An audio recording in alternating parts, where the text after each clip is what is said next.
Ladies and gentlemen, we are live! It's time!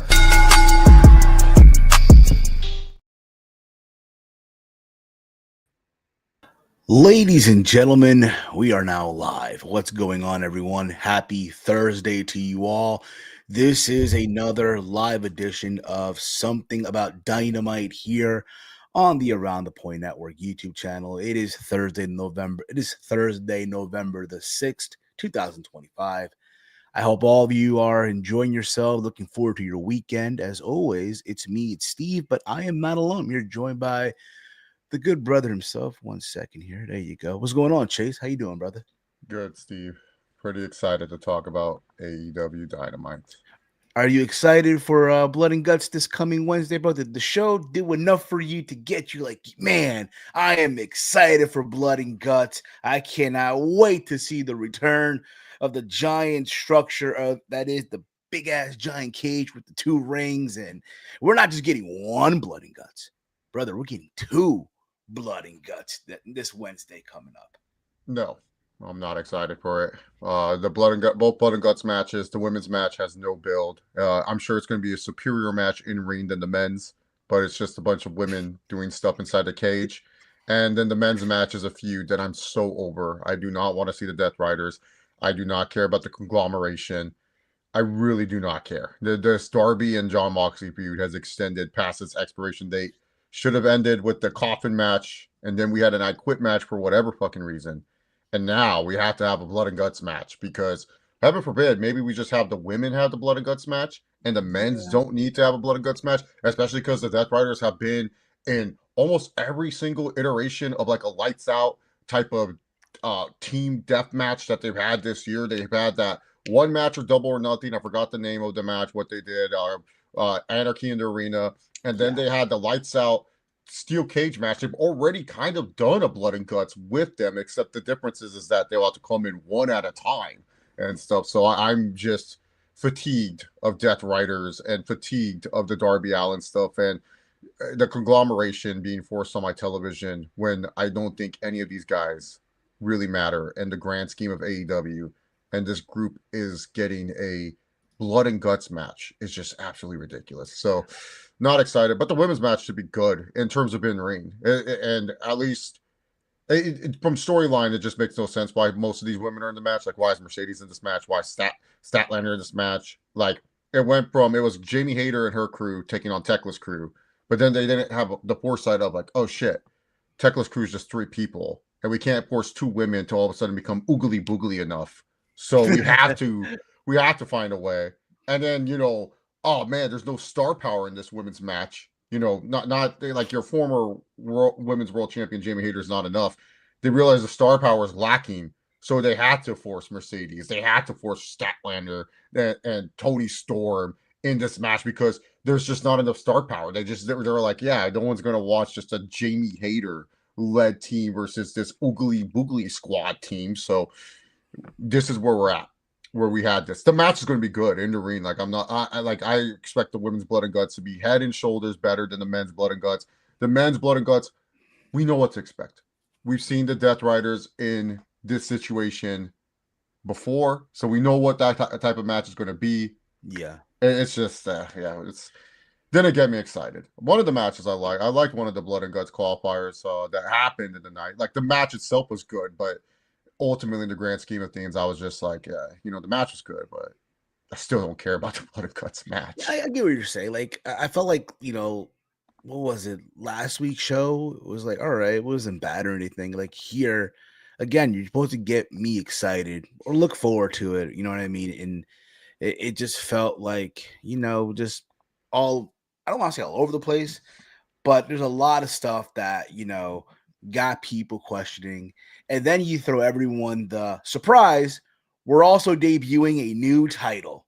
Yeah. No one asked for it, but we're going to give you one anyway. Can we talk about this first instead of having to wait until going to I'm so annoyed by this new championship. The national championship, by the way. God. This guy.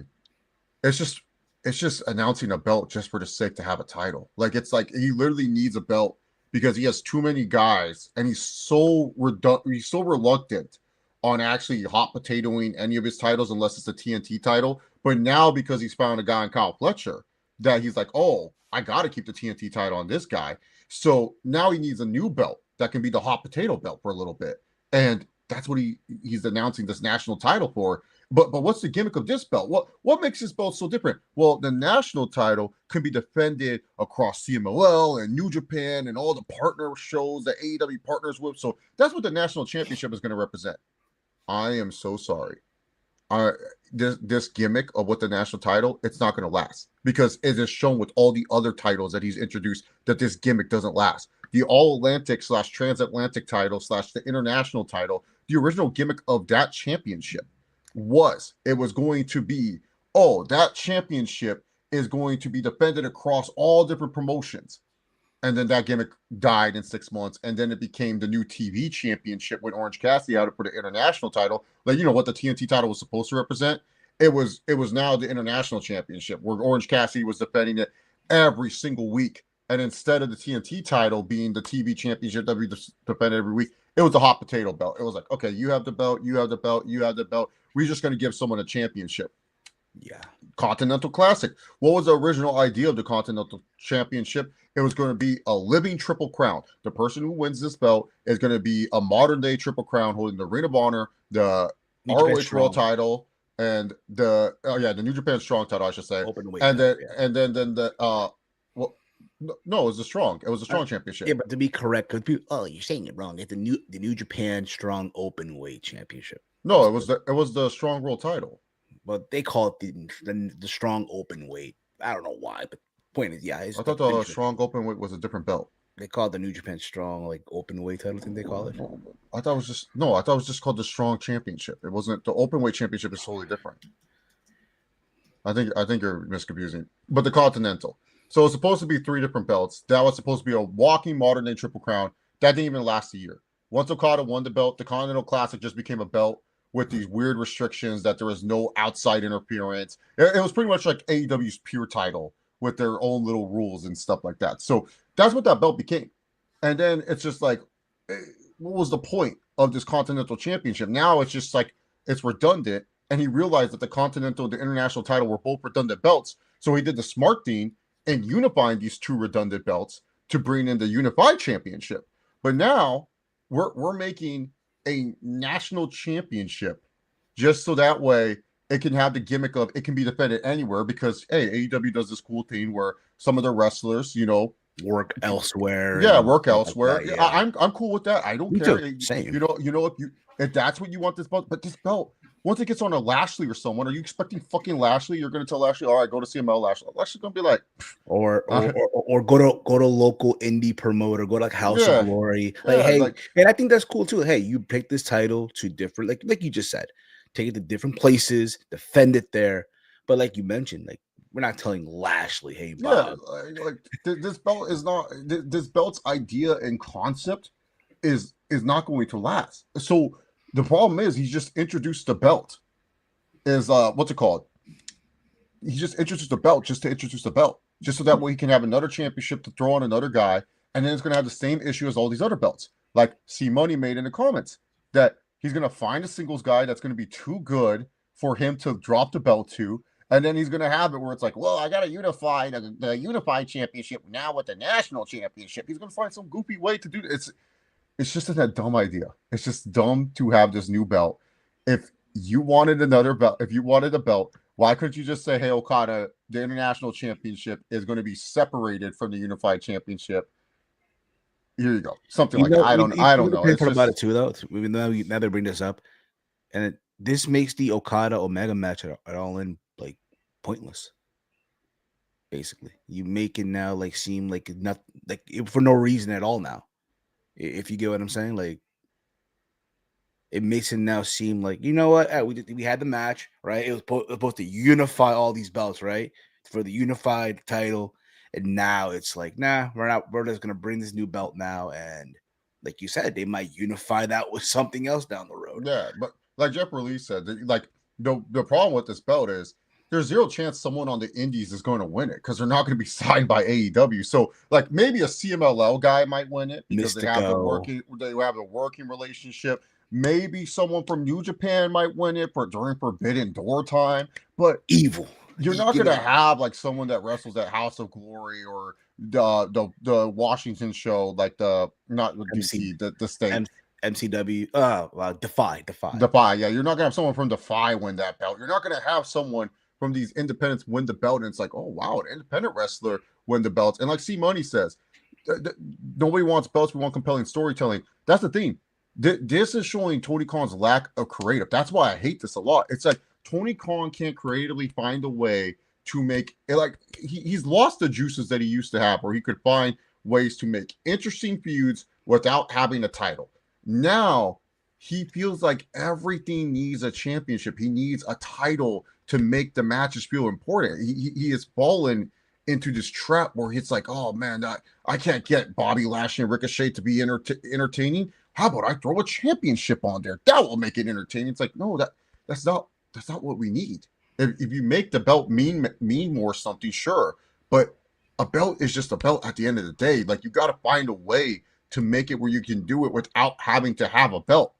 This belt, I don't know how it'll work. It will only work, like, honestly, like, probably someone that's outside of the field, like MJF wins it, because I know MJF will work outside of AEW sometimes when it comes to the other stuff, and he's had feuds with other wrestlers. That's the only way I feel like this belt can work. With the Ricochet, could work. But ultimately, I just don't like him introducing this new belt when he already had belts with the prior history of doing that, like the international title, the transatlantic, the all Atlantic.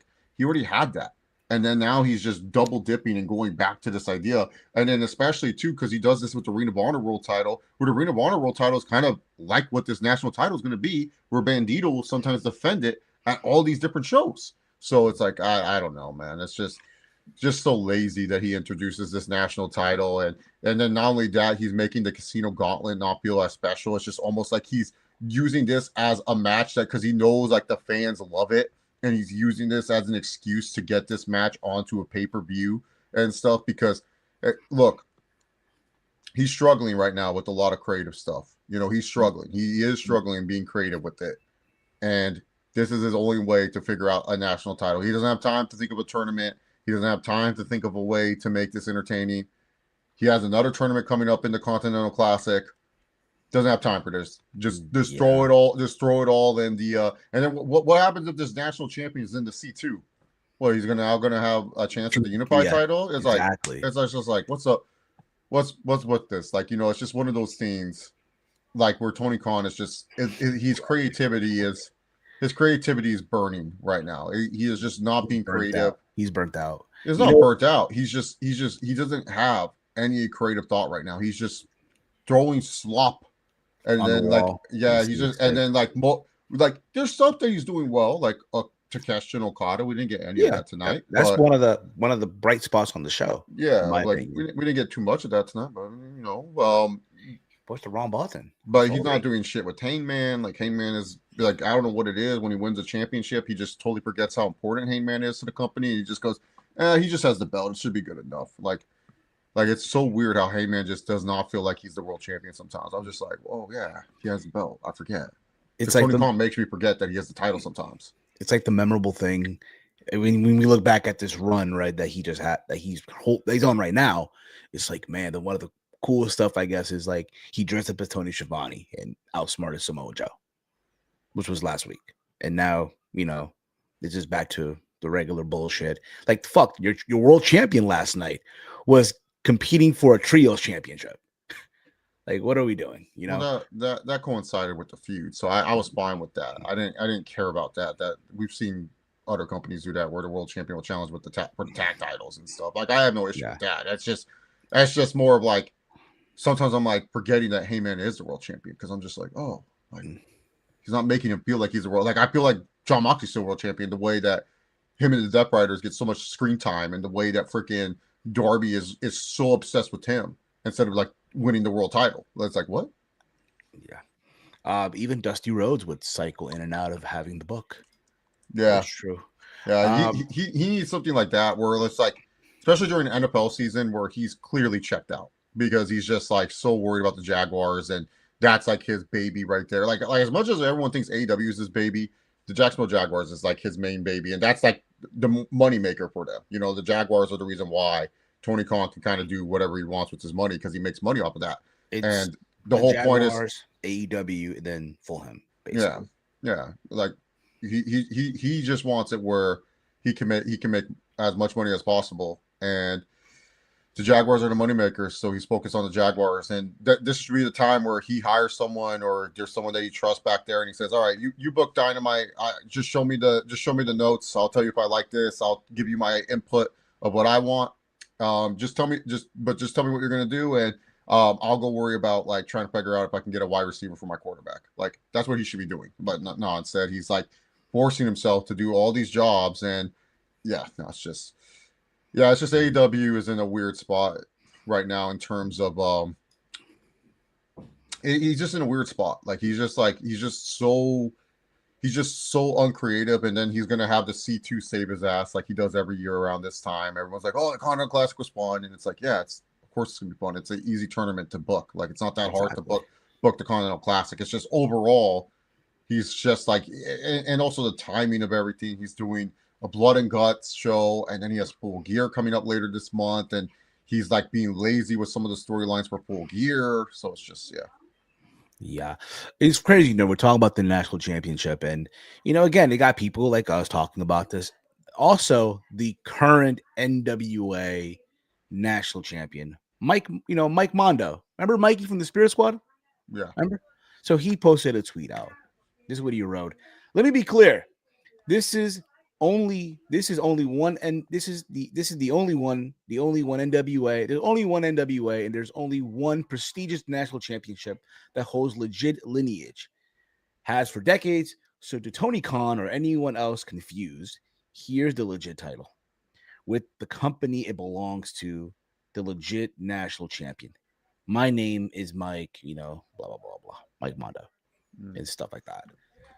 Honestly, and again, I don't know what is the relationship right now with NWA and AEW, right? I don't know. Cause I know at one time there was something there, right? I would have him in this. Bring in Mike Mondo. He might get tossed. He'll get tossed out for sure. But put him in the match. Put him in the match. What do you mean tossed out? It's a gauntlet match, right? It's a gauntlet. No, it's the all-in one. So if they get pinned, that's when the match ends. There's no tossing out. Okay. Like, put him in the match. I will put him in the match. Hey, is the national champion, right? From the NWA. Yeah, why not? Sure.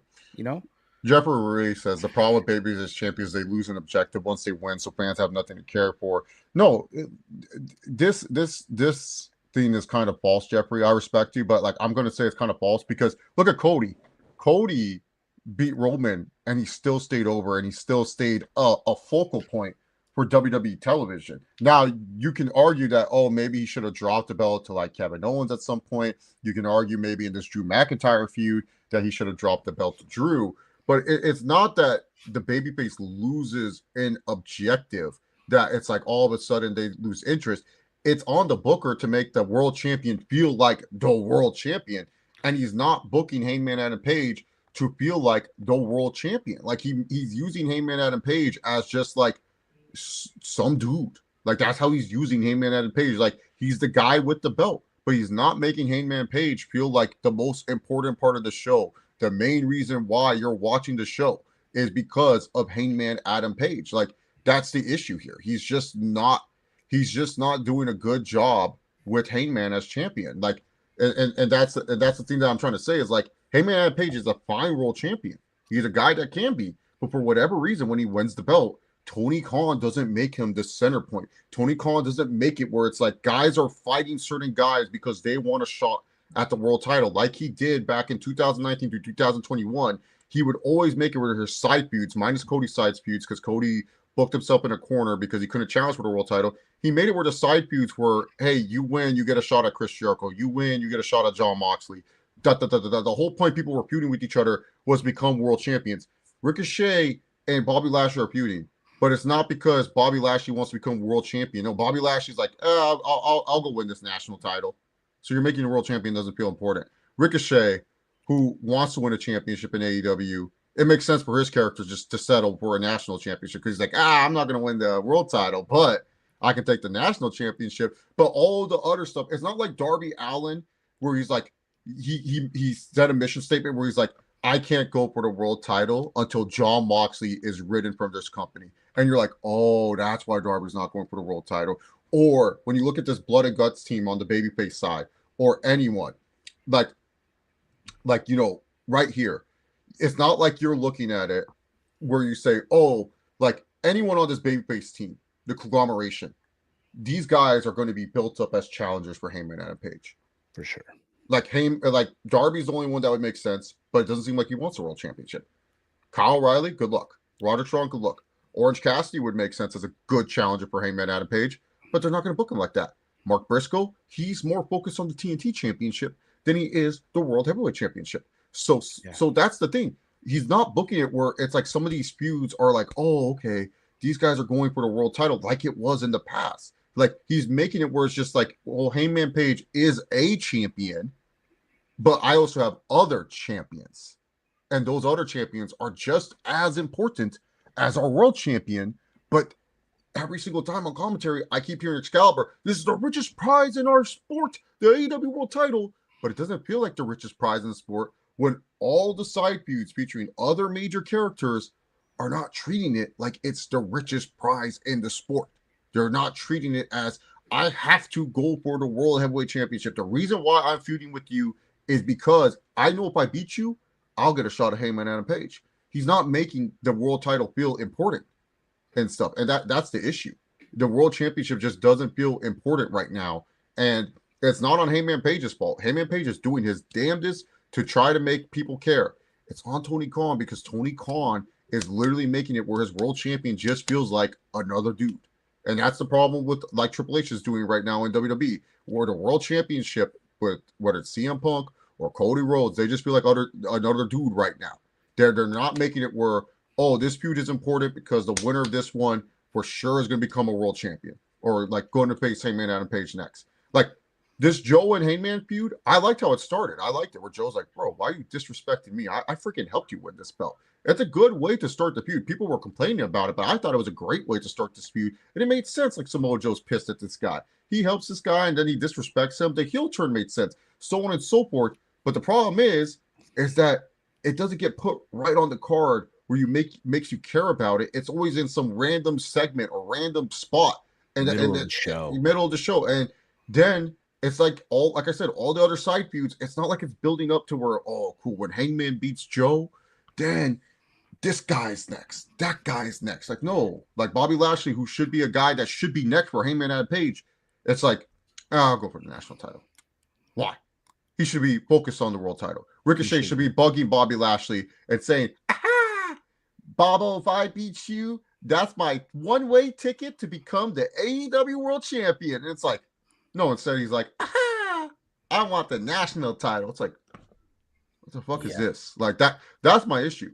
Like Takeshi Okada, you don't need that side feud to be about the winner gets Heyman Adam Page. There's different reasons why that side feud's happening. Kyle Fletcher, he's at least stated that he wants to be TNT champion and he wants to keep defending this belt and be successful because ultimately it'll get him ready for when he eventually rematches for Heyman Adam Page and tries to become world champion.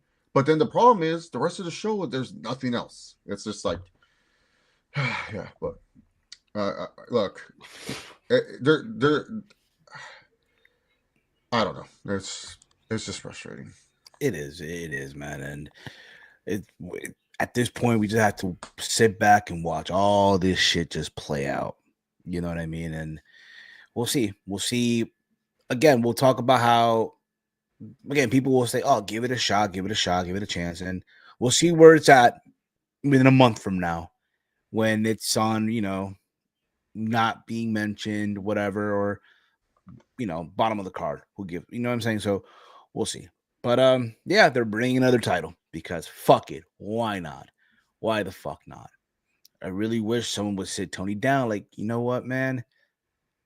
No, but Dynamite last night. This was the go home show to Blood and Guts. And, like you said, and I kind of agree too. I feel like the women's Blood and Guts, even though, again, I don't think you need two, right? But if you are gonna do one, fine, just do the women's, for what it is. Just get it out, do it 9 times out of 10, like you mentioned, the women's blood and gut, just like the war games. They always tend to do better than men. They always tend to do better than the men. So Dynamite last night. AEW Dynamite was live from Houston, Texas at the Bayou Music Center, man. Overall, I thought the show was there. What about you, Chase? It was fine. The matches were good, at least. Like, there was good matches. There was, absolutely. Story beats were okay. That's it. For sure. So the show kicked off with the Ops were trying to beat up on Tony Schiavone because Tony Schiavone, if you remember, you guys, last week on the Halloween episode, Hangman Page and Tony Schiavone did a whole switcheroo, and it led to Hangman dressed up as Tony Schiavone attacking the Ops, laying out all three guys. And this week, it looked like they want revenge on Tony Schiavone. And it looked like they were going to beat up on Tony. Security comes out. Joe's like, hey, man, you're just having more people get hurt because of you. And this led to Hangman Adam Page coming out. It led to Hangman Page coming out. And out came Hook. Out came Eddie Kingston. This basically led to what would be the main event, the trios title match between the Ops versus Hook, Eddie Kingston, Adam Page. All because, Hook was the one who got on the mic and in his tough guy voice issued the challenge. Hook's promo, I'm good. I don't need him on the mic. Do not need this kid on the mic. But that's how we got the main event. Your thoughts, Chase, on this opening segment? I wish Tony Schiavone would have been attacked, would have been more personal, would have been nice, but no, they played this too safe. I just thought it was a safe opener. It was harmless. It led to what was the main event match of the night. So I'm not gonna sit here and say, oh, this was bad. It was palatable. It was fine. It did its job of getting you into a main event match of the night. And especially with a guy like Eddie Kingston, who the fans like, but for whatever reason, AEW has just been putting him on Collision or just putting him in backstage segments so we don't really see him. And then Hook, they really got to sit down with Hook and tell him he needs to change something up because this ain't the gimmick he's doing now, it's over. Hangman's world champ, so I'm fine with beating the opener and gives Hangman something to do with his rival Samoa Joe. So I'm fine with it. It's palatable. Yeah. But that was the opening segment. We got the main event from that. The show opened up with the very first blood and guts advantage, the best of three, basically, right? So we start off with the men's. We start off with Claudia Castagnoli and Orange Cassidy. I thought their match was very good, to be honest here. Very good TV match. They went back and forth. I ain't gonna lie. Part of me thought, in a way, hey, there's moments where Orange Cassidy was gonna get the win. And no, they gave it to Claudio with that uppercut. We've seen him do it before, right? But Claudio did end up getting the win here, and it leads to 1-0. Your thoughts, Matt? Your thoughts on the match, Chase? Typical Orange Cassidy and Claudio match. We've seen these guys wrestle a gajillion times, especially when Orange Cena was the international champion.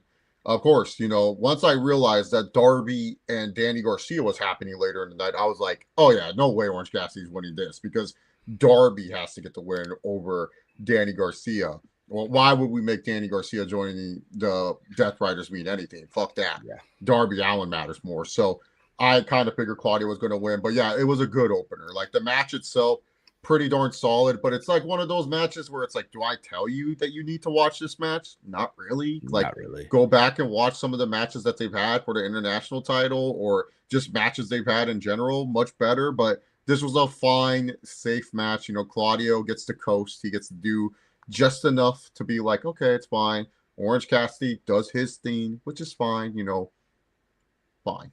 For sure. Romeo writes here, and I respect the honesty, Romeo. What's up? Didn't watch. Knicks versus Wolves, much more interesting. Yeah, Knicks looked good. Wolves, Anthony Edwards was working off some rust coming off an injury. Randall looked good. So I wasn't too mad about that loss. It's early in the season, but I'm glad that Edwards is back on the floor and You stuff. know We what, just need Chase? a point guard. Hopefully we can get Ja Morant. I would love that. I'll say this. It's a preview. 'Cause I know Romeo's in the chat. I know you're here. It's a preview of what the NBA Finals will be. No, not until we get Ja Morant. No, That's the only way it'll be the Wolves make the finals. okay, okay. But that is how. Again, that was the first match, and then from there, after that, we did get the women's. We did get the women's blood and guts advantage, right? We had Megan Bain. My bad. We had the babes of my bad. Yeah, we had the qualifying. Damn, What? you didn't write any notes. No, I did not write any notes Yeah, on I that. know. So we had the AEW World Tag Team Yeah, Championship tournament match. The Babes of Wrath Wrath. versus I forgot the name that Mercedes and Athena gave to themselves, but it's a very long, intricate Yeah, name. A lot of people liked this match, but it was the match of the night. Very good tag team match between these four women. And then ultimately we got a shocking upset victory of the Babes of Wrath beating Athena and Mercedes. I kind of like that the Babes of Wrath won here. I don't me think too. Athena or Mercedes need to win at all. Don't need the tag team championships. It's kind of weird that you have this super team form in this tournament and then they're the first ones out. But hey, you know what? Happy for the Babes of Wrath. Both Willow and Harley Cameron. They are two women that I feel like deserve much better in AEW. And ultimately, I am fine if they are the ones that they decide to give the first ever women's tag team championships to. I They're don't. like that underdog tag team that you want to root for. Yeah, I don't need Yeah, Oogly Boogly to win it. I don't need Tony Storm and Mina to just hold those titles hostage. I don't need Jamie Hayter to have a women's tag team title run with whoever his partner is because it seems like Queen Aminata is going to be out for for a minute. yeah, they did So announce that too. She'll be out. Uh, speedy, speedy recovery for Queen Aminata. Hopefully, she makes her return soon, and it's a speedy recovery. Um, but yeah, man, I'm happy to see that the babes of Wrath did get the win here. Because everyone was saying, "Oh man, Mercedes and Athena in the finals," right? Everybody was saying that when this tournament started. But if you're wondering, folks, this is what the bracket now looks like. Coming out of this, it will be the Sisters of Sin versus the Babes of Wrath in the semifinal, and then we got to find out what's going to happen here on the opposite side here of Megan Bain and Marina Shafir versus TJ and Tony and Mina versus Windsor Alex, oh my goodness, Alex Windsor and Riho. So there was that. But yeah, good for the Babes of Wrath. They're getting the win there. After this, we did get because god damn it, these fuckers don't have the yeah, you know what? I'll take over. It's okay. So we also had some backstage segments. Kyle Fletcher gets approached by Mark Briscoe. Mark Briscoe wants Kyle Fletcher to become a better champion and says that he doesn't need to cheat to win. If he wants to make it a match where he has to cheat, then let's do a no disqualification match at Full Gear. And so then Kyle Fletcher, he's actually intrigued by this. He's actually thinking about it. But Don Callis says, whoa, whoa, whoa, hold up for a minute. We can't just give you something, Mark, without you giving us something in return. And Mark Briscoe says, well, if you want something in return, then maybe you just want my career going. Is that right? And Don Callis is like, oh, wow, that sounds great and all, but no, I actually like you, Mark. And in fact, this is the match. If Kyle's going to defend the TNT title in a no DQ match at Full Gear, the final chance you get at the title, if you lose, you join the Don Callis family. You leave the conglomeration and you join the DCF. And Mark Briscoe is just kind of like, oh, and now a match that should have zero interest. No one should care that these guys are wrestling for the third time this year on a fucking pay-per-view. Kyle Fletcher and Mark Briscoe. Don Callis has found a way to bring some interest, some spark into this match at Full Gear that is happening. We also had it where the Young Bucks are very excited about this $1 million trios match, and they just have to hope that Jack Perry and Luchasaurus accept, which Jack Perry and Luchasaurus accept, as Jack Perry stabs a $100 bill in the middle and ruins it, and Luchasaurus still tries to steal it because the Bucks are broke somehow, some way. Even though they're wearing some nice Jordans and nice clothing, somehow, some way, they're still looking fresh and dapper as always. Yeah, but they should do again. I don't really watch Being the Elite, so they need to really work on. Hey, they fly coach, or matter of fact, no, they should fly standby. Because I don't think they fly first class, right? Like you would think, right? Got to work the gimmick here.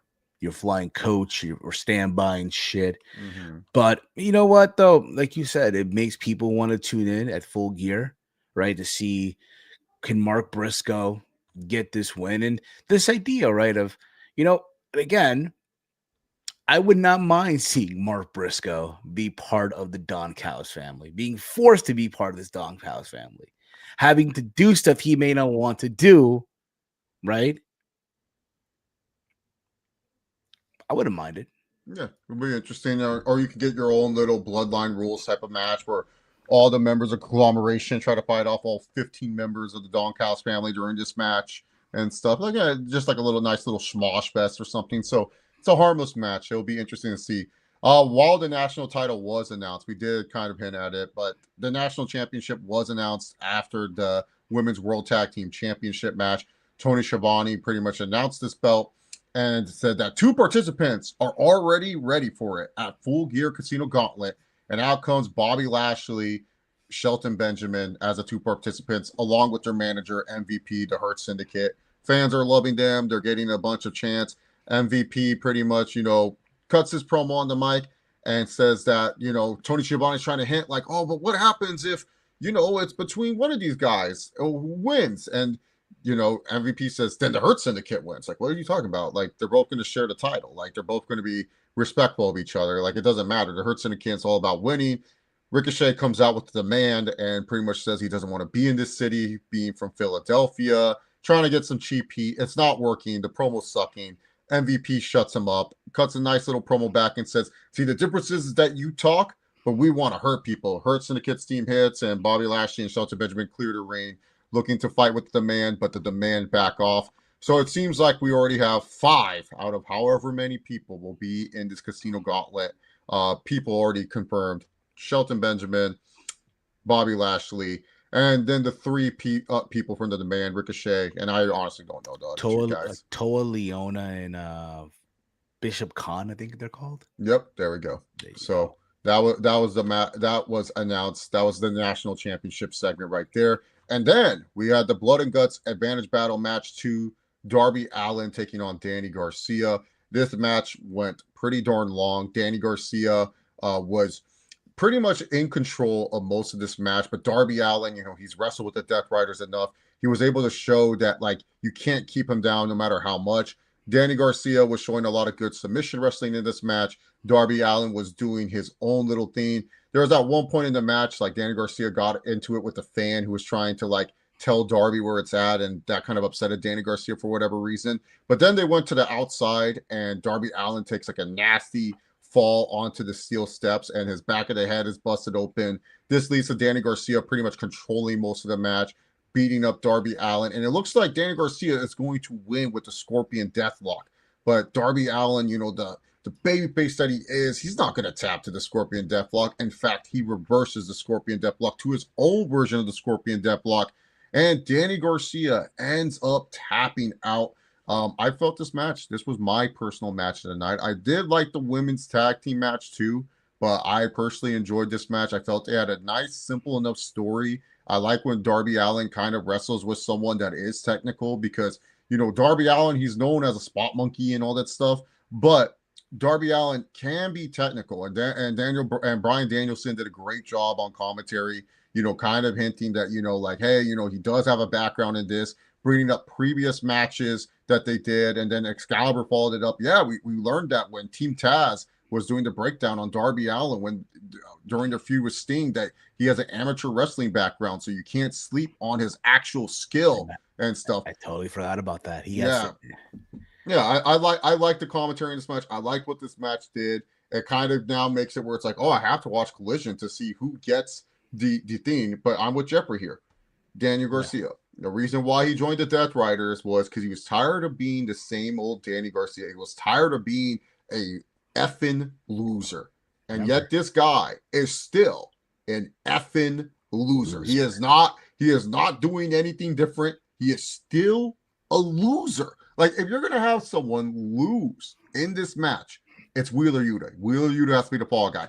Danny Garcia is the guy that you don't have be the fall guy right now. Danny Garcia, you should be building up as, like, you know, Moxley's 1B. Like, he should be the guy where it's like, hey, if there's anyone that we need to build up, it's Danny Garcia. But instead, Danny Garcia is where he was at with the JAS, where he was at with whatever other Jericho faction he was a part of. He is just kind of whatever. He's just doing that. He's not being built up as the potential next big guy for All Elite Wrestling, which they desperately need, especially on the younger side. Instead, Moxie's 1B is still Claudio or it's still Pac, whichever one you want to decide. Flip a fucking coin. Yeah. Probably more Gabe Kidd at this point whenever he shows up to be Death Riders adjacent. But yeah, I did not like Danny Garcia tapping, but the match was really good though. I really liked this match between the two. You would think too, you know, hey, Darby's been around with Sting for so long that hey, he had to teach him how to counter this damn move, right? Yeah. You know what I mean? So Safed writes here. What's up, Safed? It doesn't make sense to have a national title when the NWA have the title and the history. True, but hey, Tony Khan will do whatever he wants to do.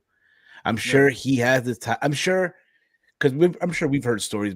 We've all heard stories that Tony has all these belts, just chilling, just you know. Yeah, he has these belts made. Like that. Like that's the thing people need to understand.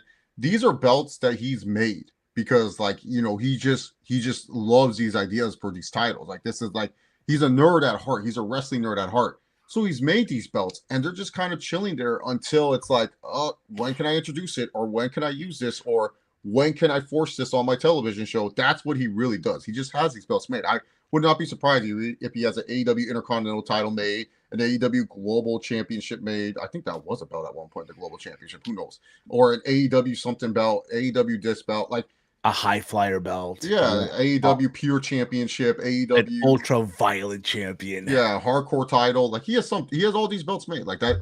These are things that he has because he's just a big time wrestling nerd.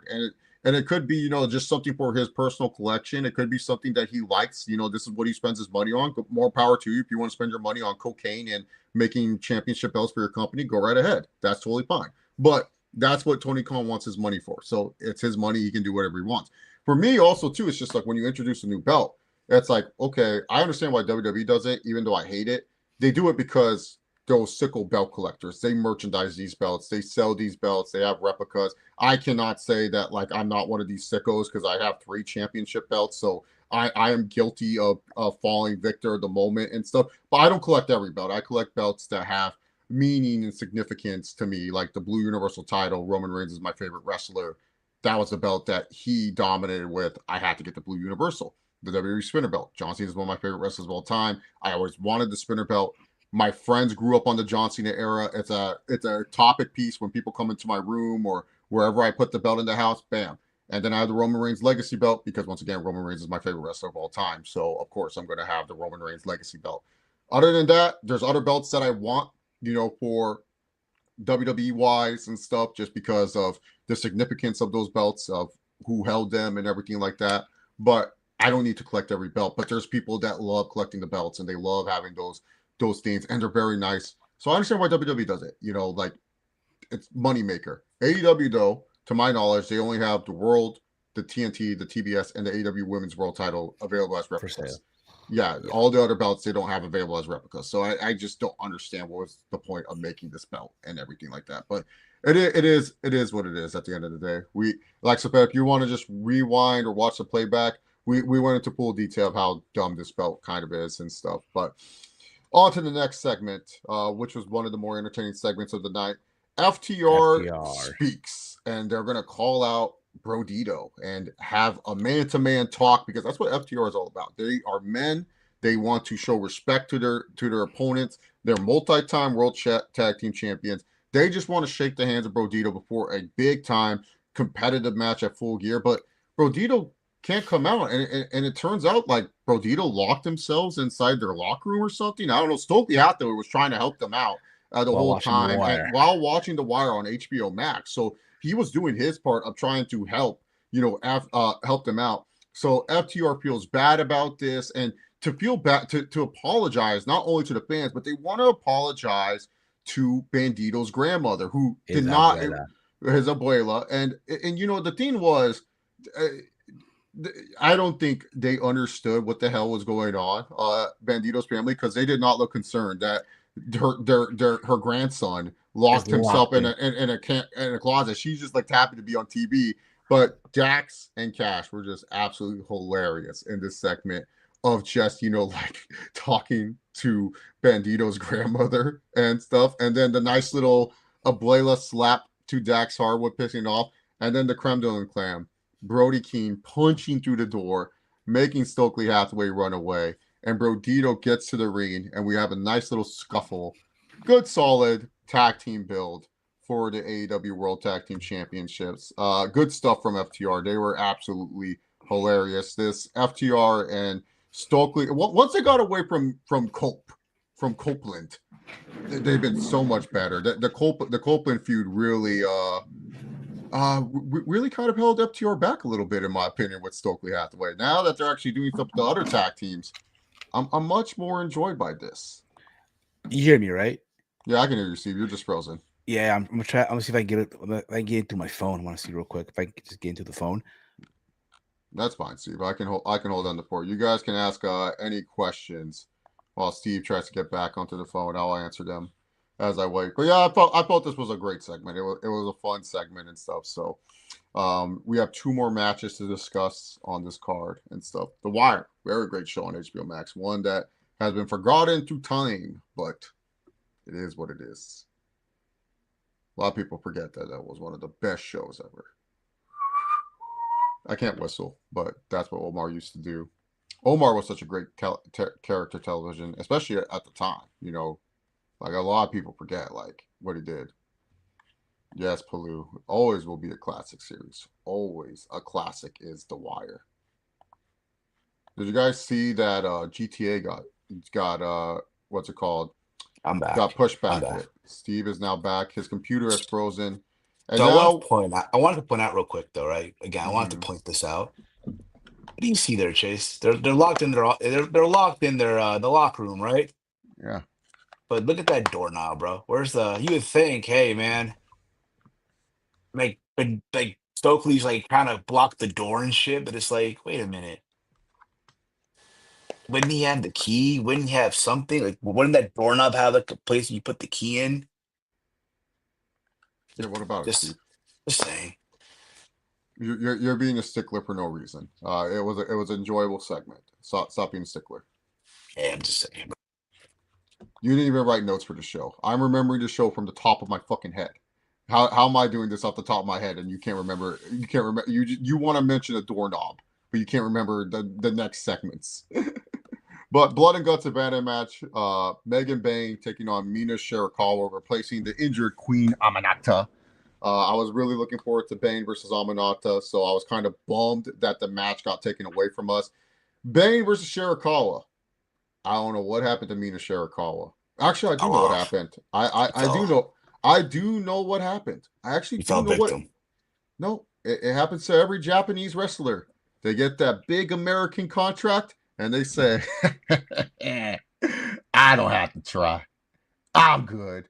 I'll try when I want to try. And that's what Mina Shirakawa is doing. Guys, it's a tale as old as time.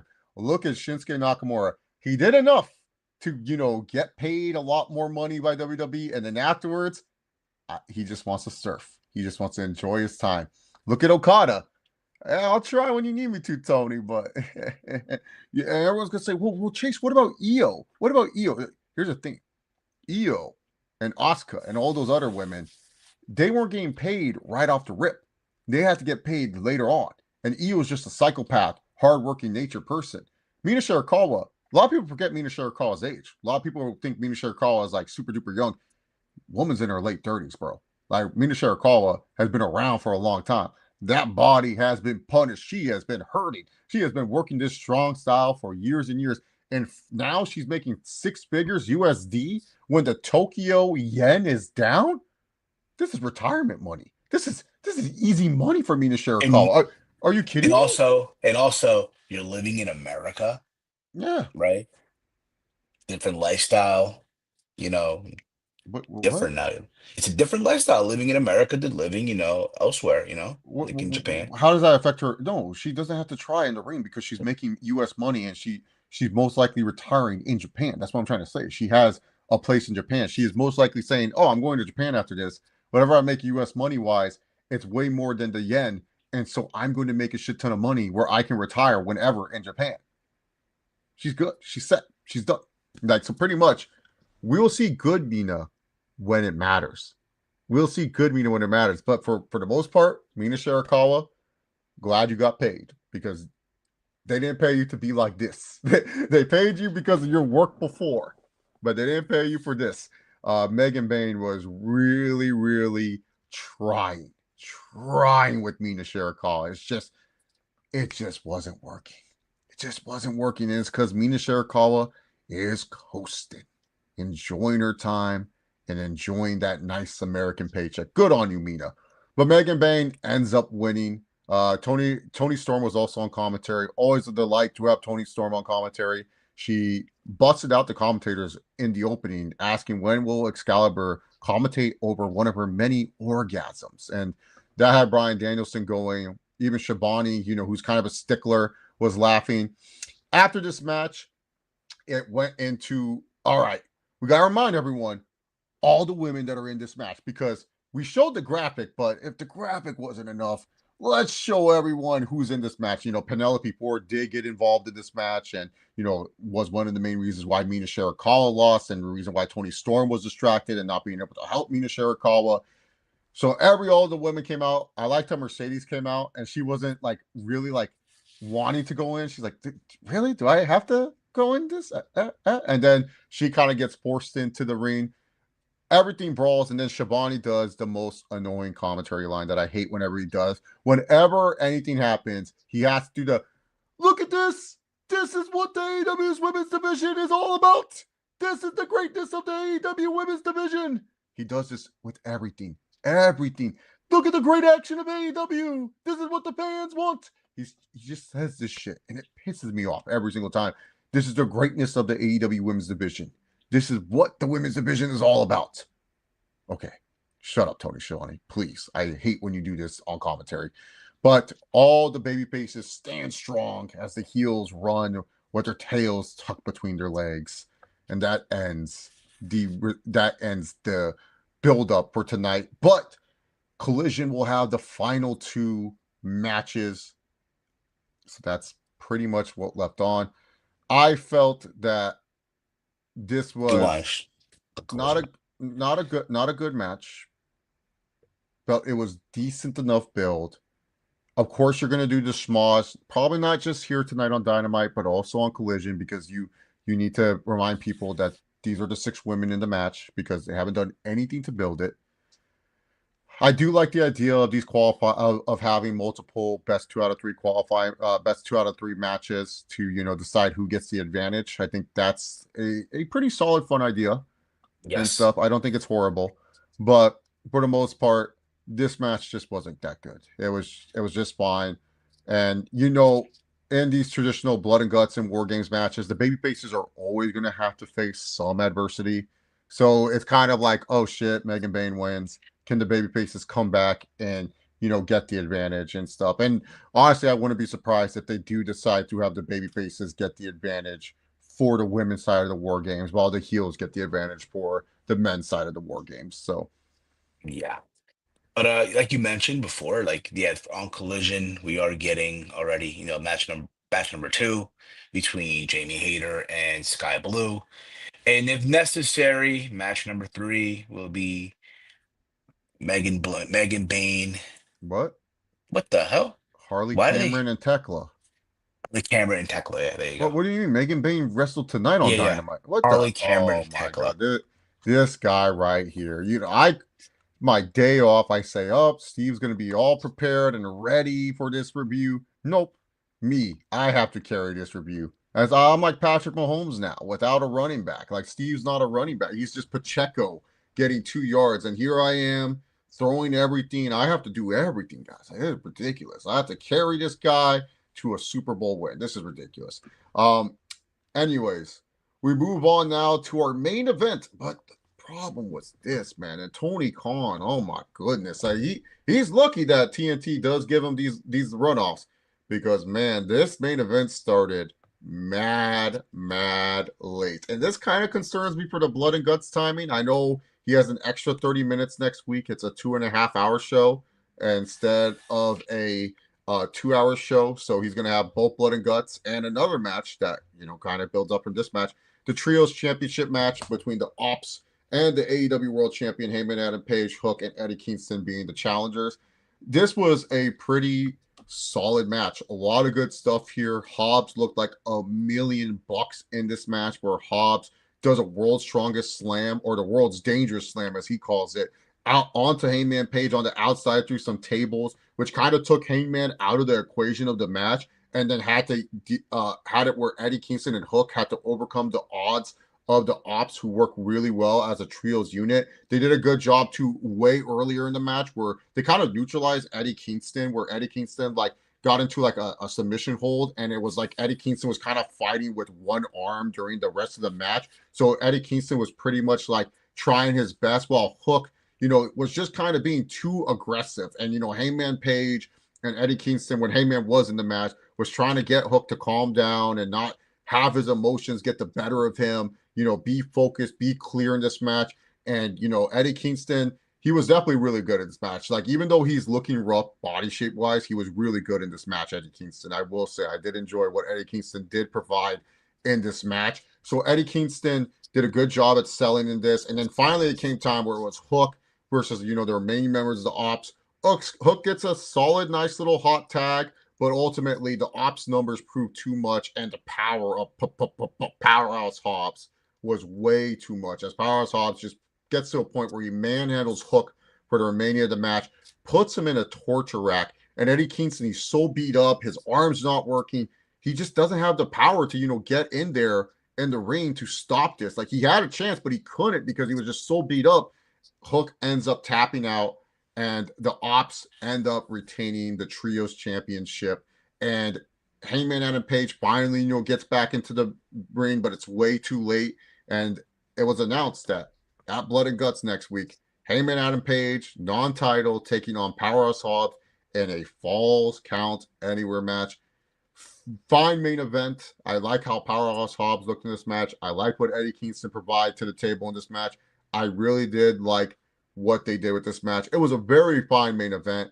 I don't know, maybe I would have had Samoa Joe get the win here, to kind of give him more wins before he has that big match with Heyman Adam Page. It's not Powerhouse Hobbs going for the world title, it's Samoa Joe going for the world title. Yeah. So that's my only nitpick, but they wanted Powerhouse Hobbs to look like a monster before this Falls Count Anywhere match, which I don't know why it got announced, but it got announced after the main event. So Tony Khan was just like, oh, after what Powerhouse Hobbs did, he should have a Falls Count Anywhere match with Hangman. So I'm fine with that. Hangman has to go through one of the enforcers before facing the main guy in Samoa Joe. But overall, a very solid main event for AEW Dynamite. It was. And obviously, the right person took the fall here. So, and they also, like you just mentioned too, they're doing 3 matches on on a 2.5 hour show. Well, we don't know. He might have a 4th match. God help us. But yeah, man, that was Dynamite as well. Again, I think a lot of people are not thrilled with this addition of a new title. I feel like the women's blood and guts match will be the better of the two, but we'll see. We'll see how all this shit goes down Yep. for the most part. And if you guys want to know what happened on Collision, you can most likely just Google what happened on Collision, and you'll find out who gets the advantage, who are going to enter Blood and Guts. But yeah, overall, I don't think this show did too much for me to get me excited for Blood and Guts in particular. Like I don't think like he booked a good enough show where I was like, oh man, Blood and Guts, yeah, I can't wait for these matches. The show was just like carried heavy by the in-ring action. Good segment between. I like the Don Callis stuff with Mark Briscoe. I thought that was fine. I did like the FTR stuff, but overall, for what the show's purpose was, it didn't really get me excited for the Blood and Guts matches in general. Like I just feel like I don't know, like the Blood and Guts concept, maybe do it at the end of the year, maybe do it where you're not having to book it before a pay-per-view where it makes the pay-per-view not feel as significant. Because I just feel like these Blood and Guts matches, like the leftover, they're gonna have a pay-per-view match down the line and stuff. So who knows and stuff. But I felt this episode of Dynamite still solid, but not the best effort. Or you know what? Have one of the Blood and Guts matches at the pay-per-view. I'm not just saying that because, it might be going to Full Gear. And, Prudential Center was due a Full Gear, the first Full Gear, but it never happened. You know what I mean? Just saying, but it is what it is. It is what it is. Blue writes here, I give yesterday's show a 7 out of 10. Yeah. That's fair. I give it 6.5 out of 10. Mina Shirakawa and Megan Bain was just fine for what it was. For the most part, yes. But yeah, next week it is Blood and Guts, the big not just one, but you're getting two. You're getting two. And we'll probably find out on Collision or whatever who are also gonna be in this gauntlet Full Gear to see who will be the first ever AEW national champion. 7 stars. Oh, this is from C Money, 7 stars in the Tokyo Dome. Hmm. Safat right here. Safat writes here 6.5 out of 10. Hmm, okay. Fair enough. Fair enough. But yeah, man. For me, I'm gonna give it 6.5 going into that 7. So for me. But that's gonna be it for us. If you have not checked out the other content here on the channel, make sure you guys go check it out. Yeah, so yesterday was the Raw Rundown, where does it look like Logan Paul is, is he with the vision here? Are we seeing the vision of a Maverick? What do you think, Chase? Because you weren't on anything. What do you think? I just think he's a fill-in, and they want him in a War Games match. He's going to kill it. He is going to kill it in the War Games match. And also, if you've not checked out on Monday, Steve's Kitchen, I gave my thoughts on all that went down at Saturday night's main event, where CM Punk is your new World Heavyweight Champion, and that picture, all elite champions. Make sure you guys go give that a look when you get a chance. That's gonna be it for us. You guys know where to follow me at Hero Steven. Chase, let them know where can the fine folks check you out. You can follow me on X at ChaseHour68. That's gonna be it for us, guys. You guys know where to follow the Around the Point Network over on X at AT Point Network. All right. Thank you all for tuning in. As always, you guys are awesome. For myself, for Chase, this has been Something About Dynamite here on the Around the Point Network. Peace out, y'all.